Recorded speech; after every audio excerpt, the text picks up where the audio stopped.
If you have not yet done so, please go ahead and mute your line. Make sure that your video is turned off, and we'll get started in just a couple of minutes. As you can see, the chat is also going live, so introduce yourself, let us know where you're from, and your experience level in sustainability and nutrition. All are welcome, so don't be shy. We'll give people 2 more minutes and then we'll get started. Hi, Jenny. Hi, Devin. Hi, Caitlin. Hi, Sarah. Hi, Hannah. Hi, Julianne. Oh, I'm so excited. So many students.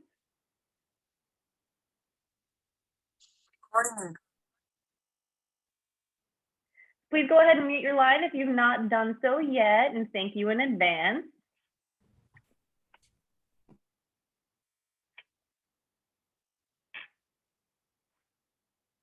We will get started in 1 minute.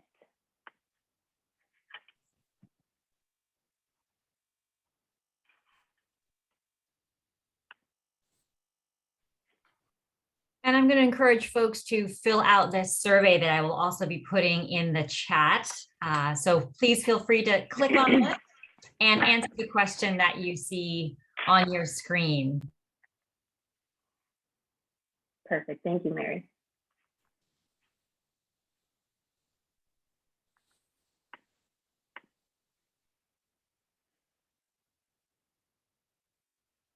Hi, Catherine. Hi, Sasha. So great to have you guys. Okay. All right. So people will be continuing to trickle in, but since you're all here, we're going to go ahead and get started. Hello, everybody. We're so excited to have you join us tonight for the 4th installment of our Planetary Health on the Menu Sustainability in Food and Nutrition Careers panel series. We are the Planetary Health Collective, and let's kick it off. So briefly, today's agenda, we're just going to very quickly go over the norms for how we're going to be conducting the call. I'll introduce you all to the Planetary Health Collective, and then I'm going to kick it off to Mary, who is our Director of Education, who is going to introduce our fabulous panelists, and then moderate some questions that we've pulled from our community at PHC. And Bretta is going to pull some questions from the audience. So what that means is that as the panelists are sharing a little bit about their story of self, the kind of work that they do, some of the challenges that they've come across in merging sustainability into their career in food and nutrition, you all have the very unique opportunity to ask questions and have a high likelihood of having your questions be answered, because we really try to cultivate a nice and intimate setting. We keep the rooms relatively small, less than 100 people. So please, we encourage you to ask questions. And hopefully we will be able to get to them during the Q&A. And then Bretta will close us out with some tips on how to get involved with the PHC. As Mary mentioned, we're also sharing a survey in the chat. Please take a couple of minutes to respond to that survey. We'll also go over it live later today during today's session. And we're going to have some closing questions that we'd love for you guys to answer right after we finish up with the panel questions. So make sure that you stick around till the very, very end. All right, everybody. So norms and etiquette for a webinar. Everybody knows how this goes by now. Please make sure, if you've not done so yet, to go ahead and mute your line. This will help us to honor everybody's time who is here tonight. So if you have not yet done so, go ahead and mute your line. Make sure your video is off. We also encourage you to introduce yourself in the chat. Let us know your name, where you're from, and what it is that attracted you to join us for our event tonight. I'd also just be curious to know if this is your first, second, third, or fourth time joining us for this panel series. I'd love to see if this is something that you've come back for more. Please also remember to practice respect. This kind of goes without saying, but this is a very safe and diverse identity affirming space. So any kind of hate speech or bullying will result in immediate removal from the call, which I know will not be a problem. And again, we really encourage everybody to participate. We'll be offering several opportunities for you guys to chime in, ask questions, and just participate in the dialogue. You can use the raise your hand feature during the Q&A session if you would like to ask a question directly, but you can also just use the chat box if you would like to send a question. Bretta will be moderating that, and she'll be pulling in those questions for the live audience Q&A. We're also accepting donations. We are 100% grassroots, and everything that we do through the PHC is volunteer. So if you have a great time tonight, please let us know, spread the word about Planetary Health Collective, join us for a future event, or consider donating at our Eventbrite link at a future event. So let's get right to it. Who we are, the Planetary Health Collective. So this is us, the PHC. We're the ones hosting this event. We are so excited to have you. We're a relatively new organization. We cropped up about 2 years ago. And since then, Bretta, Mary, and I have been really working to kind of foster a community of change makers. So we are a movement to mitigate climate change and nourish human health by leveraging the unique role of food and nutrition professionals in the fight. We've collectively seen that there is a strong passion and drive in the food and nutrition community to become more engaged and knowledgeable about the nuances and the sustainability space and how we can use our roles to make a difference in that space.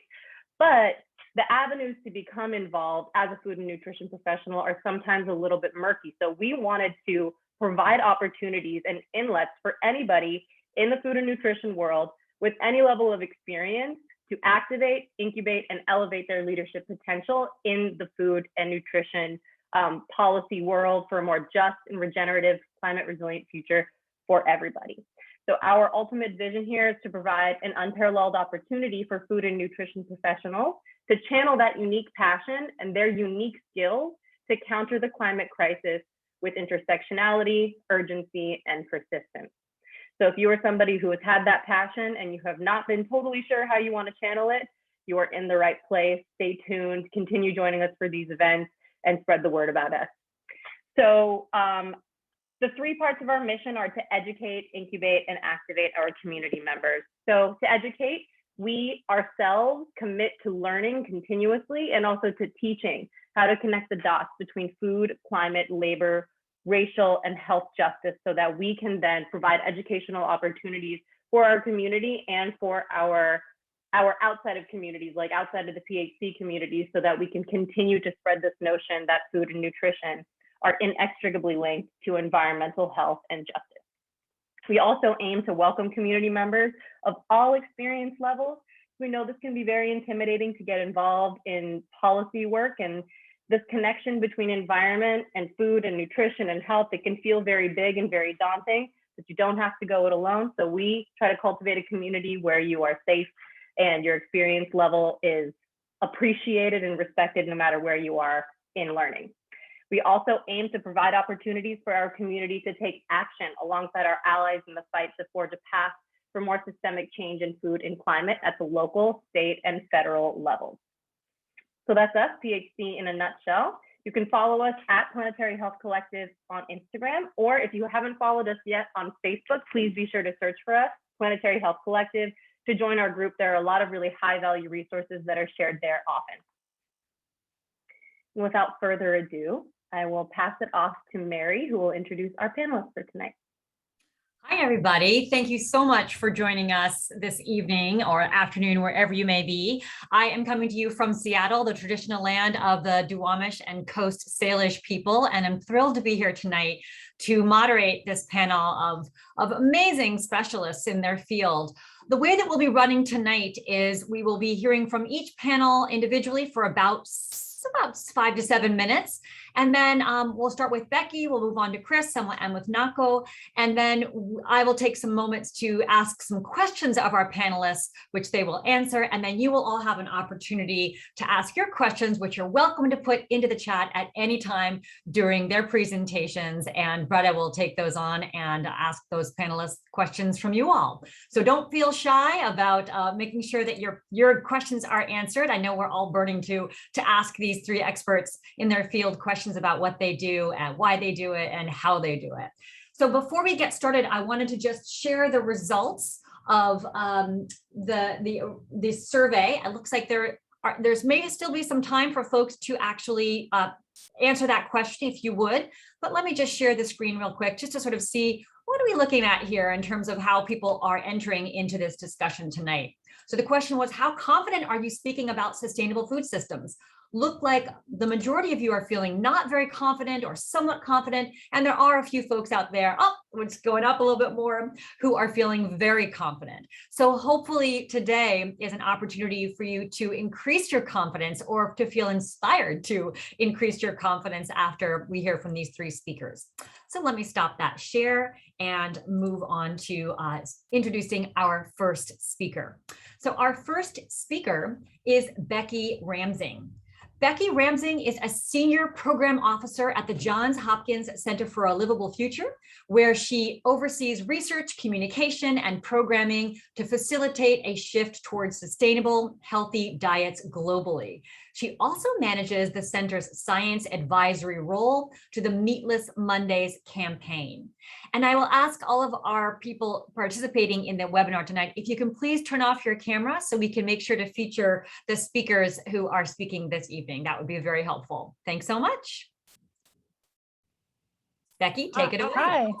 Hi, it's really nice to be here. I'm going to attempt to share like 3 slides. And here we go. And let's see, you're probably seeing let me start the show. All right, can you see the right side, Mary? Yes, I can. It looks great, Becky. Okay, great. Thank you. I always worry about that. So yeah, I'm really happy to be here. I have worked at Johns Hopkins Center for a Livable Future for nearly 6 years now. If you're not familiar with our center, we work at, the easiest way to describe it is that we work at the intersection of food systems and public health. We try to understand public health and environmental impact of producing food, from meat to seafood, policy to support or hinder equitable access to safe, healthy food, and the impacts of our food system on our health, from wasted food to meat and dairy consumption to resiliency after floods, droughts, and disasters. The website is here if you want to check it out. We have a lot of resources for students and professionals. All of our documents are there, as well as some courses. You can, some Coursera courses and other studies you can take. So I would just say my role specifically at CLF is to add or promote a nutrition lens across the topic areas, from food animal production to policy to food security and access.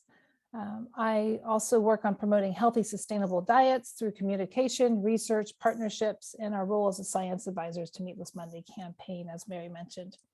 I also work on equipping professionals who work in the food system, be it students, healthcare, and public health professionals, advocacy groups, and also those who implement Meatless Monday or similar like meat reduction programs, helping them learn and acknowledge the impact. Learn and acknowledge the impact of our dietary patterns on the climate, environment, people, and animals.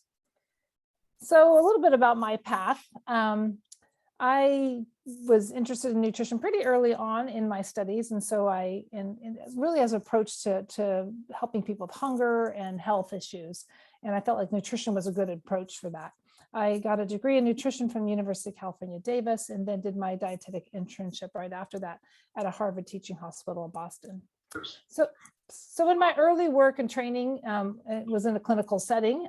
It was important work, but I really felt it had limited impact because of the healthcare mentality at that time and even now, and the approach that was very narrowly focused. For example, I've shared this before, but at the time that I trained, which was way back a long time ago, fat was the culprit of the day. So as a result, the guidance we provided them, people was just don't eat fat, but you can eat as many carbohydrates, even sugar as you want. Just cut fat way, way back. And that just led to all kinds of, fat-free foods and products. And everything was promoted as cholesterol or fat-free, even if it never had cholesterol. I mean, even sodas.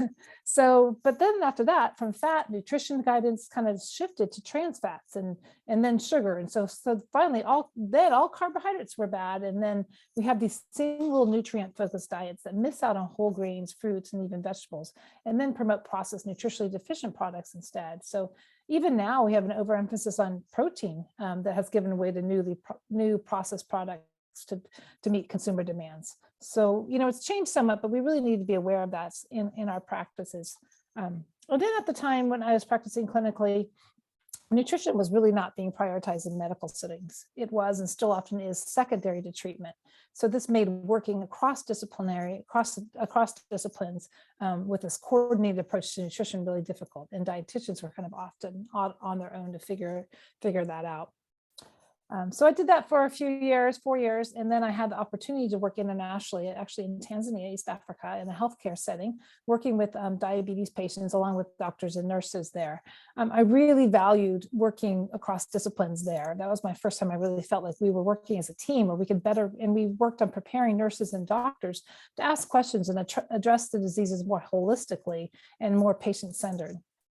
After 4 years there, I returned to do my master's in public health at Johns Hopkins. And I really wanted to do that because I wanted to approach nutrition in more of a public health framework, broaden my perspective besides just looking only at nutrition. And then after that, after I got that degree, I worked for many years across different settings. I worked first in health communication on an NIH project and in a public health research firm. And then over the next 15 years from there, I just did a lot of consulting with the community, with the local county health department, and then with the University of Maryland Extension. This, especially the extension and county work and all the work I've been able to do, it really provided me an opportunity to connect with both consumers and producers and better grasp their struggles as well as their opportunities, and help broaden the nutrition approach to acknowledge the people, how people access, choose, and prepare food for themselves and their families. I also had the opportunity to work for 4 years on a project in Afghanistan with women in small agriculture programs where they were growing, processing, preparing healthy, sustainable foods, as well as a similar project working with Ethiopian universities. This really paved the way for my current position now. I've been working at Johns Hopkins, and though the center where I work, Center for a Livable Future, though they have a general understanding and appreciation of nutrition, being a dietitian has helped me add a more nutrition sensitive, consumer focus to all the research and the education academic work that we do there. So my work now centers on promoting sustainable diets that are plant forward, but also healthy, varied, and reflective of regenerative agriculture, biodiversity, and climate health. I would say some of the highlights. I just thought I'd share some of the highlights of the work that I do. One is just interacting with the diverse variety of people and groups, from chefs and food service providers to international experts and collaborators to dietitians and similar, to policymakers, to writers, to academics, and even to individuals who are seeking to live well and make the best choices within their means. I love working with consortiums such as Planetary Health Collective, Menus of Change, Culinary Institute of America, Google Food Lab, and some international groups like the Eat Lancet. I like meeting others with similar passions and learning from others in my work setting. I love teaching and mentoring, writing and communicating. And I just really like the human-centered focus where I can learn more about behavior change. Why do people eat the way they do, and how can we help them shift in a culturally relevant, appropriate way for them? And how do we understand? And I love understanding and learning about the many other fields beyond health that directly impact our public health. I think I'm running low on time, so I won't share much more, but I'll share two things quickly. One thing that we really do try to approach nutrition and food systems is this systems thinking, where we're thinking not linearly, but we're thinking more about webs complexity and relationships and feedbacks. And it's a really good way as we approach sustainable diets and sustainability, is just to think this way. What are the other feedback loops? What are the other areas that are being impacted? And then you may have seen this diagram of the food system thinking, and this is really important. We talk about this a lot, how the food system spans activities, people, and resources that are all involved in getting food from the field to the plate. But along the way, kind of that value chain, it intersects with all aspects of public health, equity, and environment. So even then, the food system is not linear. It has many different circular systems that interact and impact others. So we have to be really careful about those one-size-fits-all solutions and think more complexly.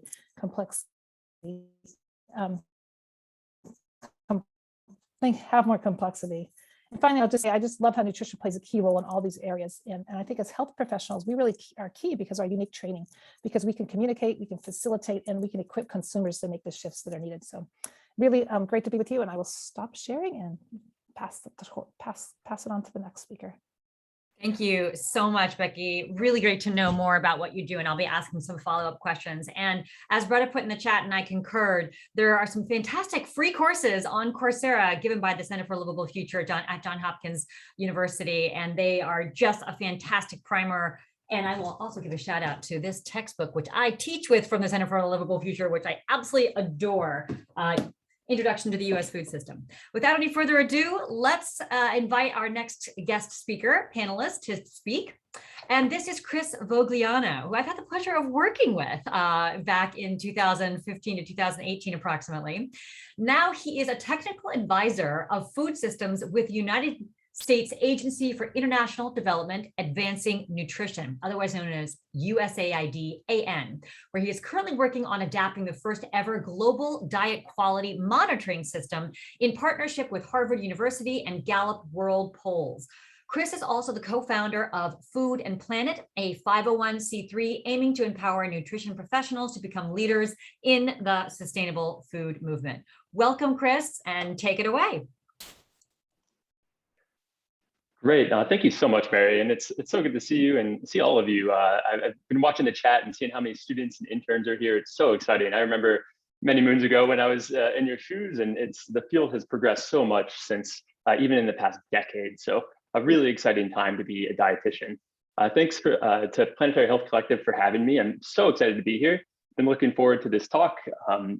Mary just gave a brief background, and I guess the slides will do the same thing that I have prepared. So, but yeah, my name is Chris Vogliano. I wear a few different hats. The next few slides will go over exactly what I do. But a bit about my background. I'm also a registered dietitian. I went to Ohio State University for my undergraduate career.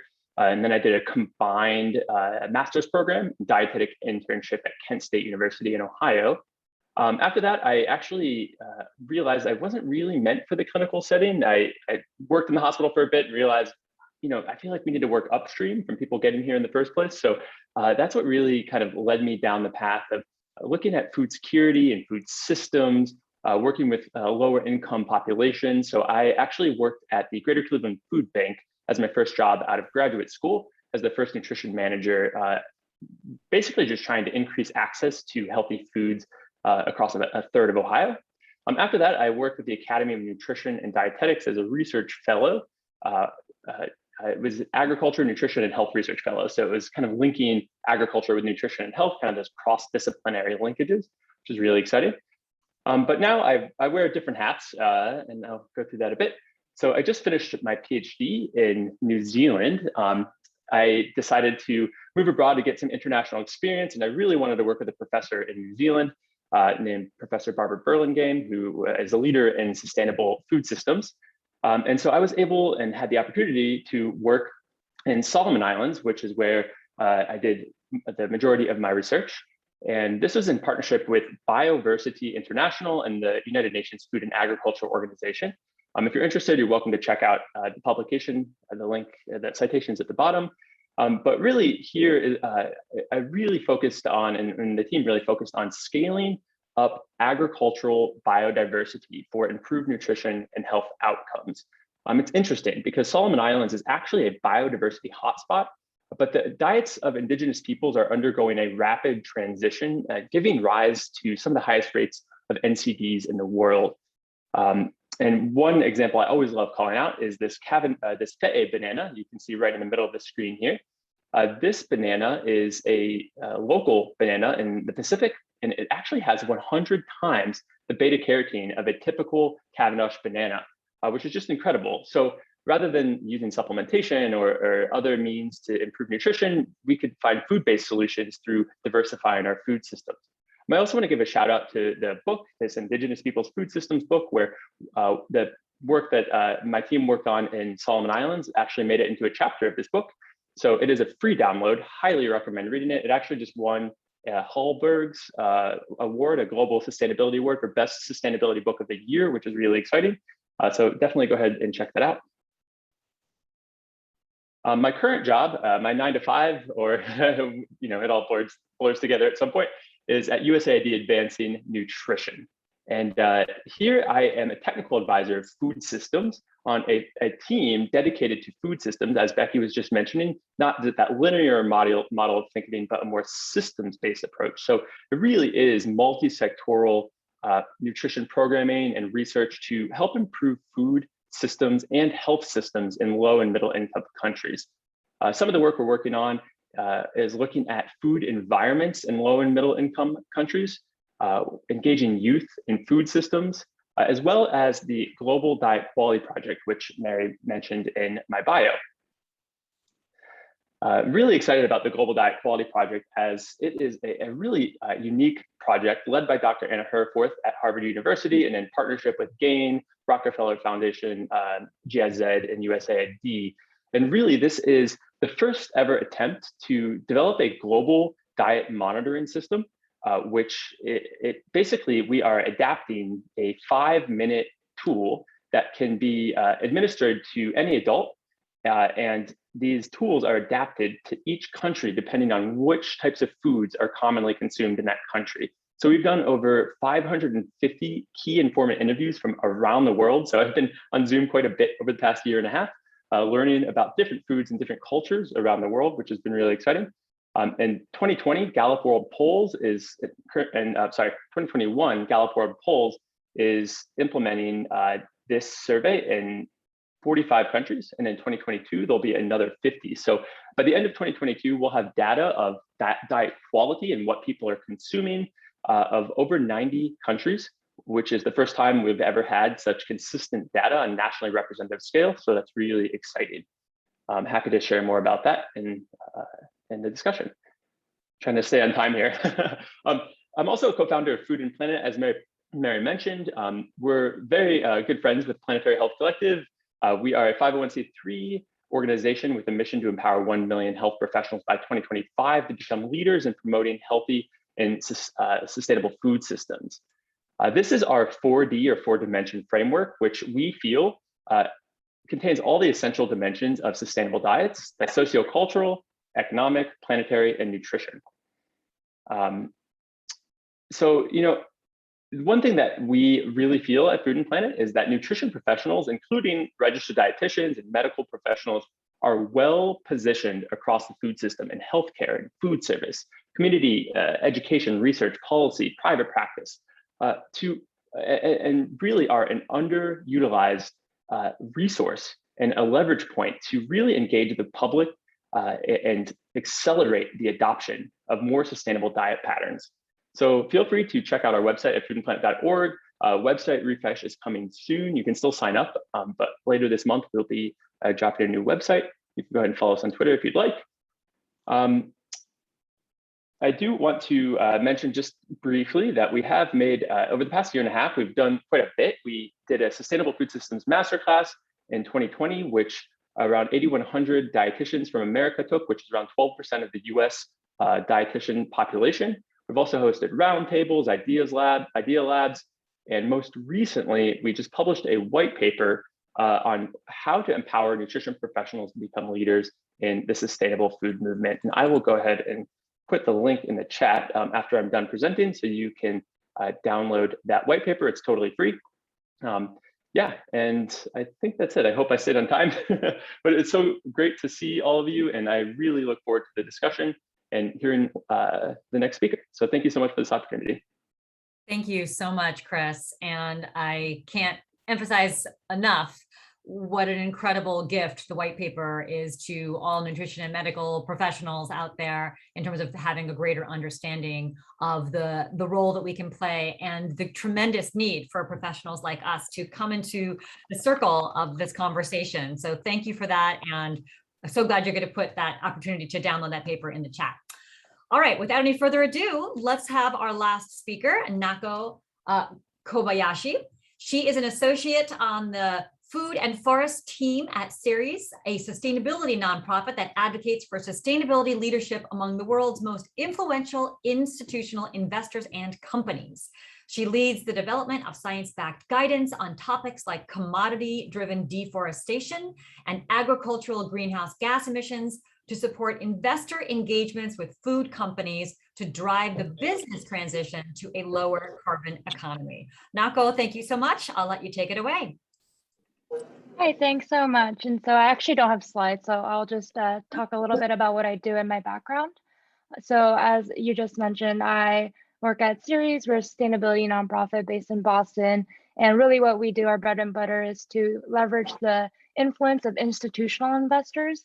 And by that, we mean investors, large institutional investors that are investing in publicly traded companies, both in the US and around the world, and equipping them with the tools that they need to engage publicly traded companies on the business transition to a lower carbon economy. And we work across all sectors, from oil and gas to transportation, and also food and agricultural businesses. And so my role really is to equip investors with what they need to know about how companies can mitigate their emissions in line with a 1.5 degree scenario, and kind of contributing to those efforts to limit global temperature rise to 1.5 degrees. I, unlike the other panelists on this call, do not come to this work from a nutrition and health background. My interest is really focused in on food and agriculture. I was an anthropology major in undergrad at Connecticut College, where I was really focused on understanding kind of the social and cultural reasons why certain societies might kind of use their natural resources differently than others. I was really interested in this idea that agriculture is really the most direct way and most intimate way in some ways that humans interact with the environment. We cultivate the land and then we consume, what comes out of that process. And it's a whole cycle, and I thought that was really fascinating and was really interested in learning more about, looking at agriculture as a way to understand how different societies use their natural resources differently. And so that's really kind of where my interest in this field began. And so it was mostly from a cultural and social perspective. And then when it came to graduating from undergrad and kind of looking at career paths, I realized that I really, had a lot of that humanities type background in food and agriculture, but I wanted to get more of that quantitative background to lead to a career, hopefully in the food and agriculture space, but I didn't really know what that would look like yet. And so I pursued a master's degree at the Friedman School for Nutrition Science and Policy at Tufts University. And so that was really an eye-opening experience for me. It was more a school for nutrition science. And so I was, studying alongside people studying to be RDs, and was really getting to learn a little bit more about that space, and really kind of had a light bulb moment in terms of connecting agricultural production, not only to yield, which was mostly the focus up until that point, but also to nutritional outcomes in humans, and also, environmental outcomes for the planet. And so really during that time, the Eat Lancet report on planetary health came out, really connecting those lines. And in our work right now and the guidance we give to investors, we really outline the main things that companies need to do to mitigate their emissions. And obviously there's things like eliminating deforestation from their supply chains and reducing agricultural emissions from livestock and crop production, but really shifting to a plant-based diet is also a really key part of that pathway. And there's science out there that says that we need a 50% adoption of plant-based diets globally by 2050 in order to limit global temperature rise to 1.5 degrees from the land sector. And so that is definitely a big shift. And I think that's really where nutrition and sustainability can intersect. And also things like food waste. We also talk about how, emissions from food waste can be mitigated, and that will help not only businesses' bottom lines, reducing waste can always lead to more efficiencies and lead to cost savings, but also you're, mitigating all of those emissions that are associated with that food that was wasted. And you also have the opportunity to divert that food waste to other uses, whether that be donations when appropriate, or other ways to divert that food waste. And so I think there's a lot of connections in this space. And although I don't come at this from a strict nutrition background, I think there's a lot of intersections there. And so really happy to be here. Thank you so much for having me. I'm really happy to talk alongside these really accomplished panelists, and I'll hand it back over to you. Thank you so much, Nako. Really appreciate your perspective. And this is the reason we wanted to have a panel of 3 different speakers to help people understand that there are so many avenues into working in sustainability. So really appreciate your speaking with us this evening. Let's have all of our panelists put your cameras back on so that we can ask a few questions. And, this was not planned. Chris, would you mind putting your camera back on too? So we can see you and your fabulous background where we all want to visit at some point. As I mentioned, this was not planned, but it seems that all of you have an international interest, either having worked internationally, spent time overseas, or studied different cultures. I'm curious from your perspective, how can we learn from other cultures on how to grow and produce food in a way that is truly sustainable?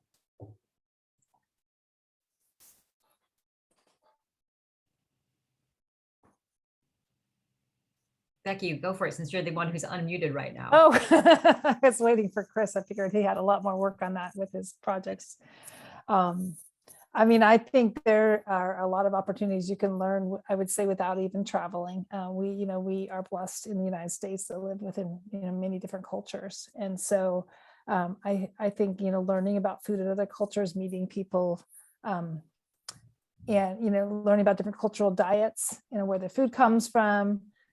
So, if you can have an opportunity to work and live abroad, well, that's wonderful, because you get so much more that you don't. But yeah, that would be my first answer, is just, see what's in your community and what's around and how can you interact. Some of the local gardens have, like we have gardens nearby where you get garden plots, and a lot of the people who are out there gardening are from other countries, because they've moved and they don't have places to garden. And so great opportunities to interact. I would add that. Go ahead, but I'll pass it on to my other panelist. Yeah, I'm happy to go. Sure. So yeah, I think there's a lot of untapped knowledge, right? And it's a lot of times a question of how we can scale it up and make sure that it kind of infiltrates our mainstream food systems. And I did a really interesting project for my undergraduate honors thesis, which was where I was working in a municipal government in Japan, where there's a species of stork that went extinct in the 70s due to agricultural pesticide use, largely, and also the felling of timber, where they were typically putting their nests in. And so for a long period of time, there were no storks in this municipality in Japan, and really the stork went extinct from Japan, but it was a migratory species, so they persisted in Russia. And so in 2005, that municipality got 5 storks donated of the same species from Russia to cultivate in captivity until they felt that the environment around those storks was ready to welcome them back into the wild. And a big part of the push from the government was to really make this a part of that municipality's identity. And they really worked with the farmers in the local region, the rice farmers, to communicate with them why it was important to start reducing pesticide use in that environment.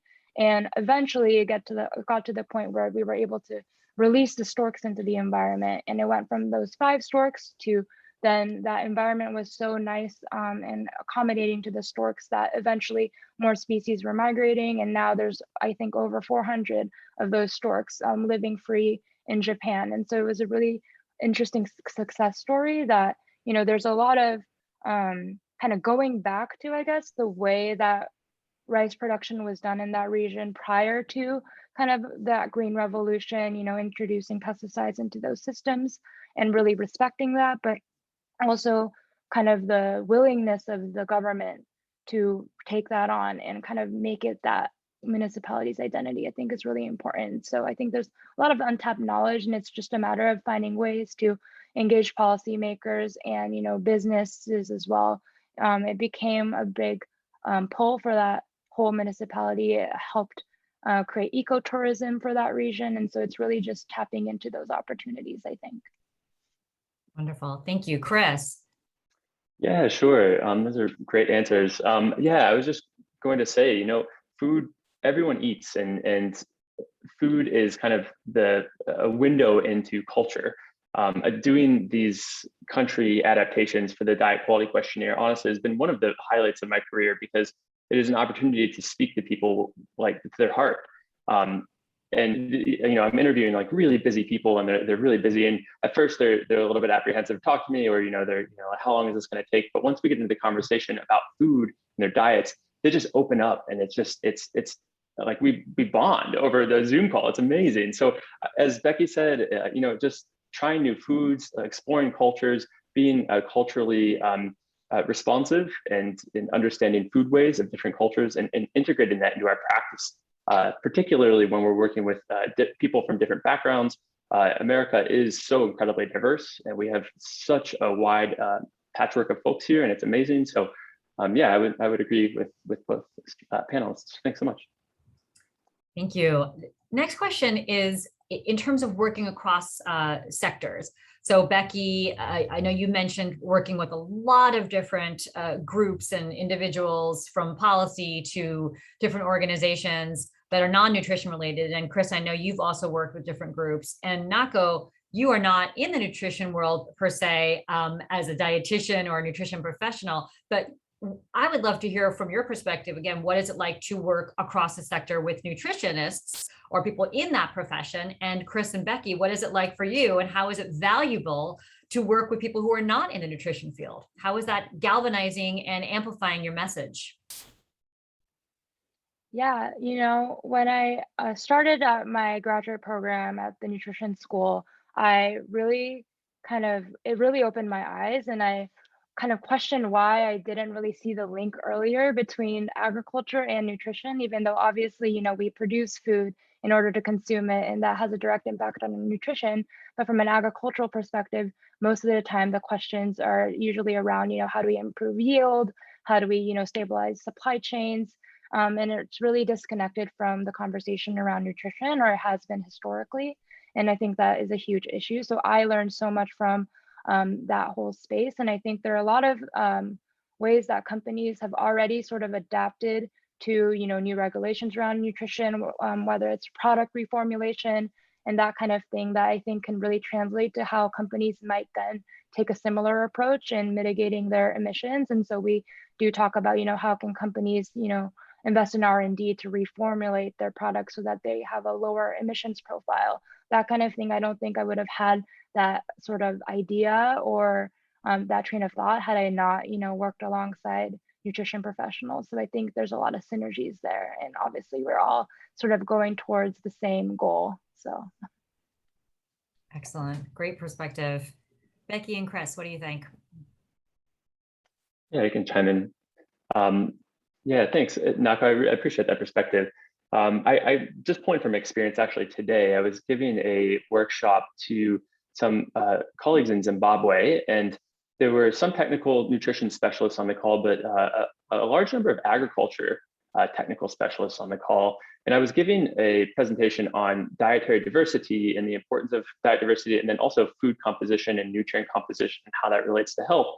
And I just went back to the basics, and it was so amazing to see some aha moments from these really experienced agricultural technical specialists, like making the linkages between nutrition and health from what we produce. And it's like we take that for granted sometimes, that people will know those basics, but not always do. They don't always do. So yeah, I think just any way that we can find a way to bridge the communication between sectors, even in just really casual ways. It doesn't have to be anything fancy. And honestly, it was just amazing to see that, because it was like, oh, not everybody knows about macronutrients, micronutrients, and we're not all dietitians. So yeah, it was really a nice experience and a good anecdote for this story. Thanks.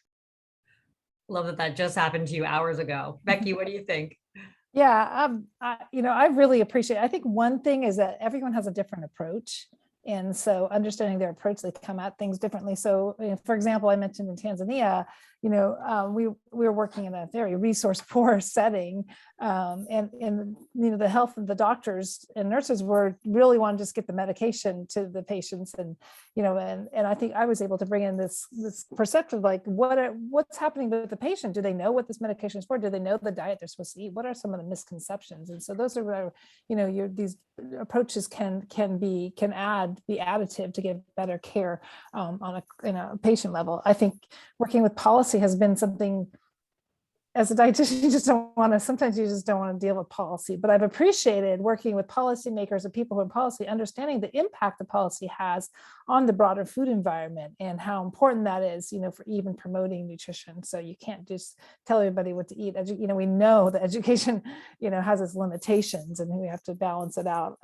Also, just working with like chefs or food service providers, they have to get their bottom dollar, and they have to make sure people eat it, and they have to deal with the pushback and all the different interests. So I think we become richer when we start to work cross-disciplinary and understanding, but we have to understand we're all approaching it differently, and how we can learn and add and make it a better conversation in the end. Excellent. And one final question before we get to our participants' questions, which is, a lot of the things that we are talking about in this space are often met with resistance and friction. And I'm curious, because some of these are big ideas, and some of these are things that go against what people believe, what people feel, what people are connected to, the political arena. How have you felt it an effective way of speaking to people when you feel that sense of friction against what you're speaking about and promoting? I'll just mention, as long as I have my mute off, we work with the Meatless Monday campaign, and you hear all kinds of terrible things about don't take my meat away, and and that is something you really get a lot of pushback on this issue, not just with college students in the cafeteria, but with the meat producers, and so there is a sense that we have to come at them saying, well, this is a very small step we're taking to help people think differently. We have to approach it that way. We're not advocating for, complete, removal of every animal from the food system. And so those conversations are really helpful in clarifying, what we mean and how this is how we could, but we really found that this small step is so important in helping with behavior change and dealing with this pushback.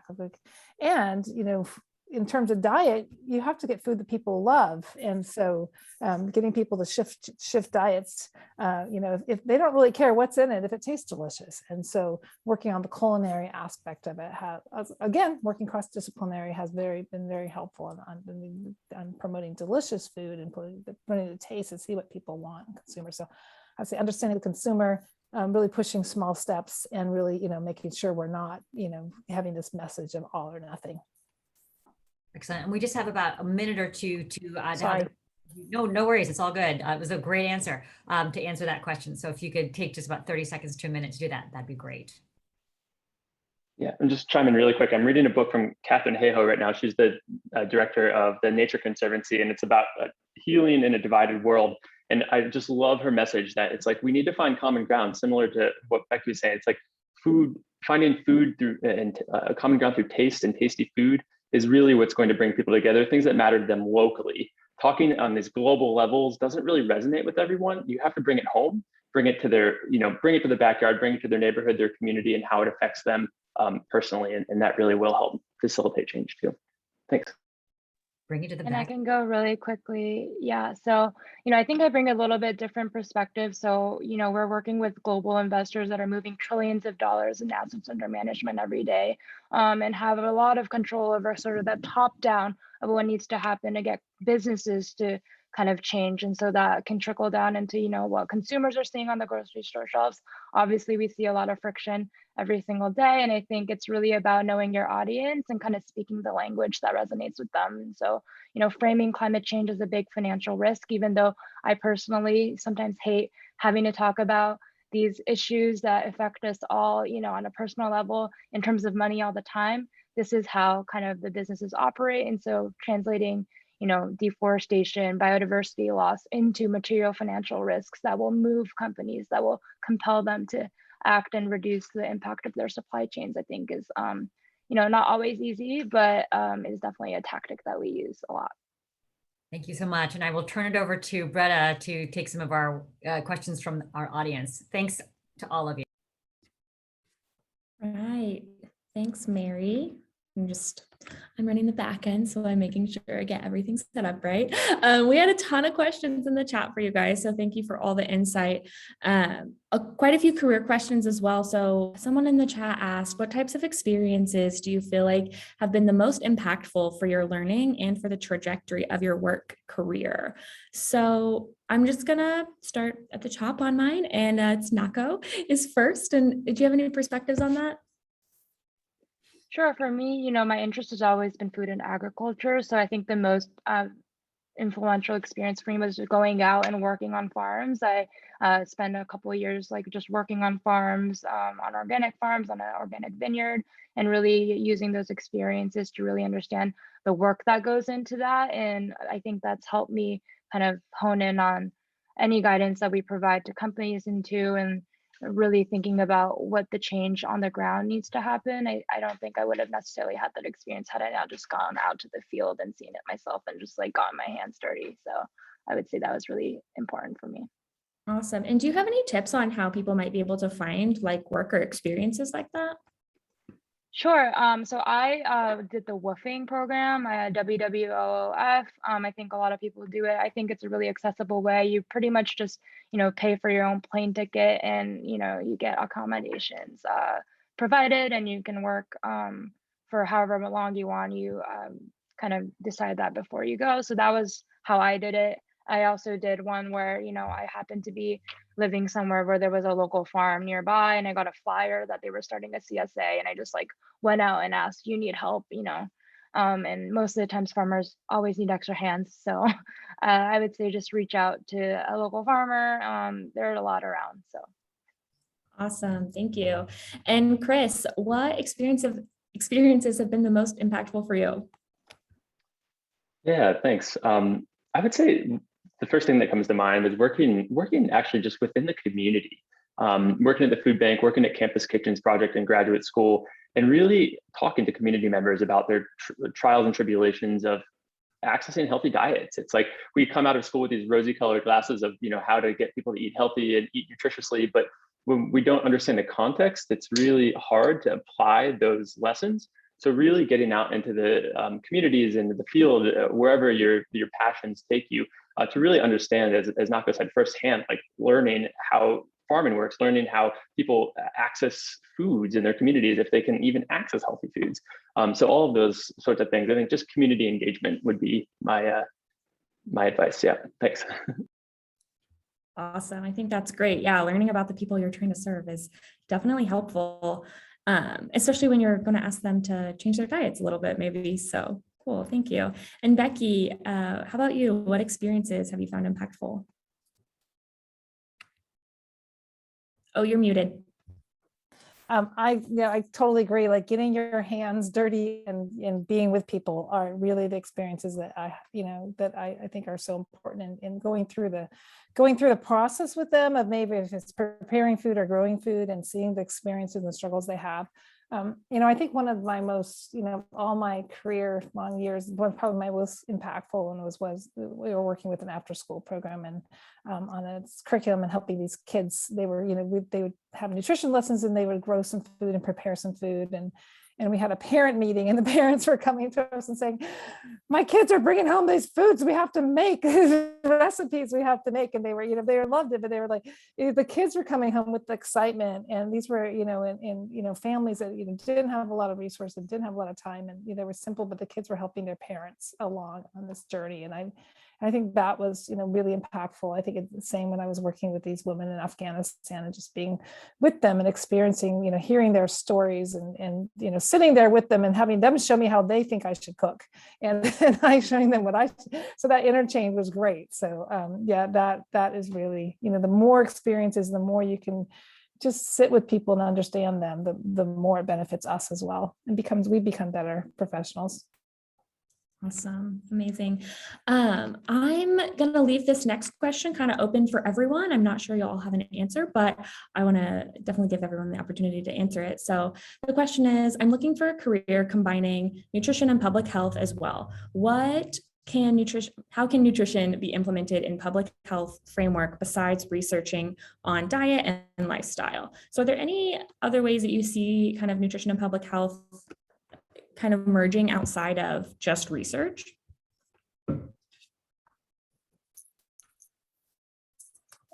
Yeah, I think community, as Chris mentioned, community health, public health is the community. So, getting involved in things like extension, there's a lot of public health in that. If you want to look into extension into your health departments, there's a lot of great opportunities there.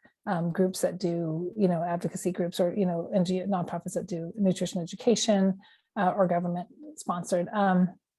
And I think that, in terms of, I think one of the questions we're thinking about is like also nutrition and sustainability. I think whatever work you're doing, you can bring that perspective in. And I think we need more of that. So sometimes it's not a career pivot. It's more just how do I approach my job differently? So have a different perspective, not just focus on, look at a broader, widen the framework a little bit when we're working.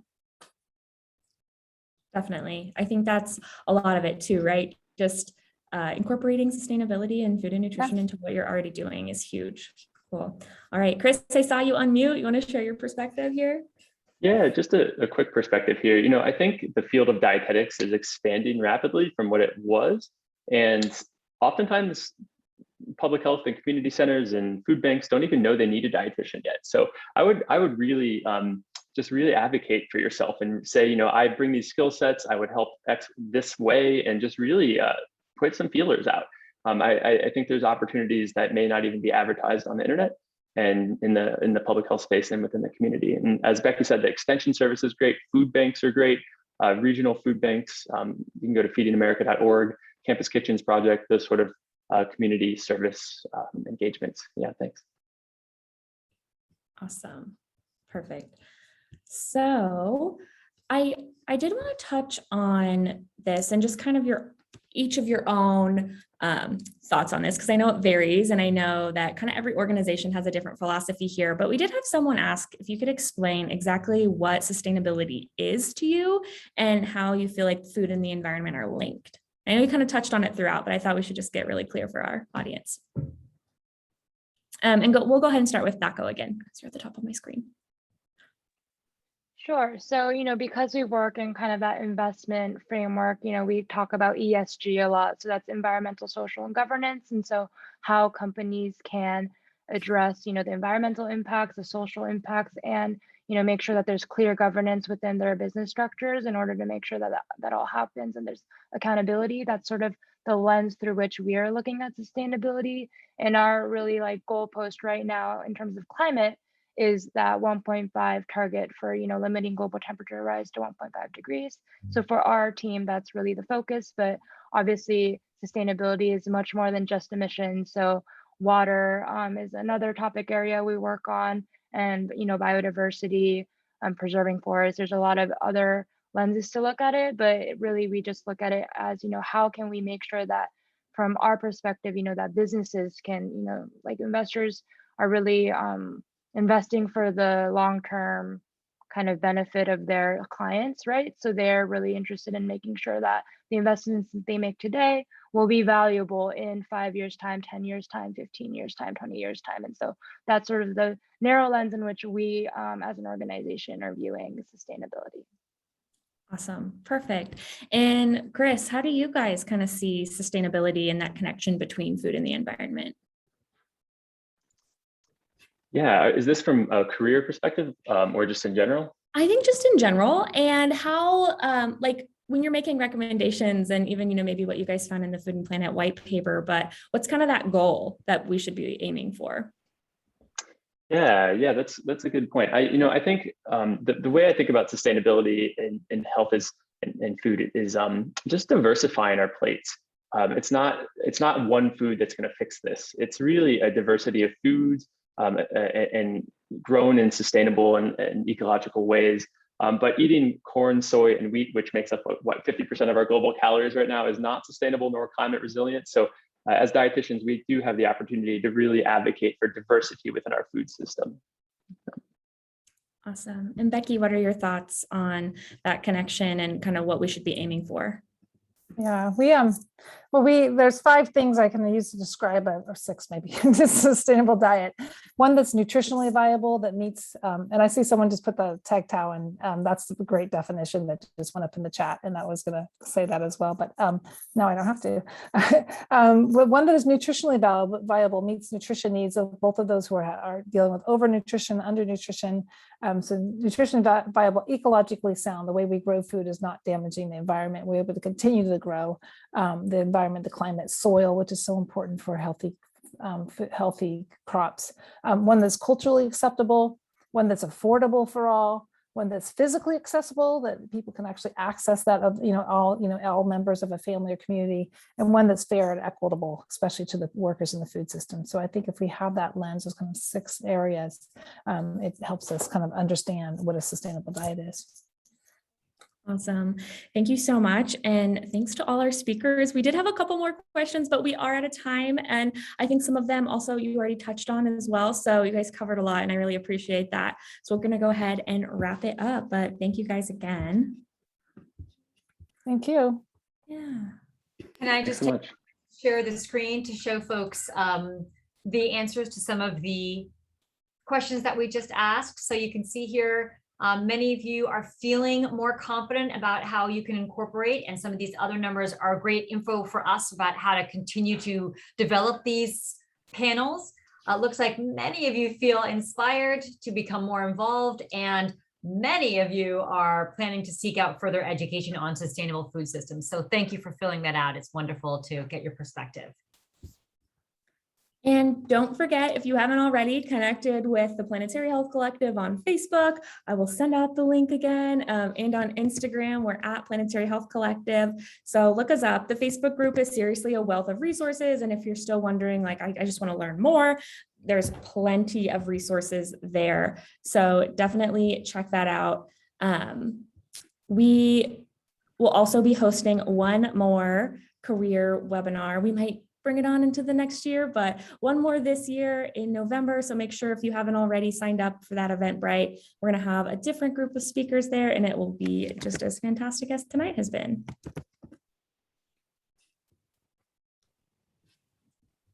Awesome. Well, thank you, everybody. Thank you so much. We're seeing lots of inspiration. This was fantastic. Thank you very much. So wonderful. You guys made it happen tonight. So thank you very, very much for being here. Thank you all so much for coming. I mentioned in the chat, but we do have open volunteer positions. So if you are interested in working with the Planetary Health Collective or incorporating it into part of your dietetic internship, please reach out. You can contact us at hello@planetaryhealthcollective.org. Thank you all so much for coming. Hopefully we'll see you next time. Good night. Good night.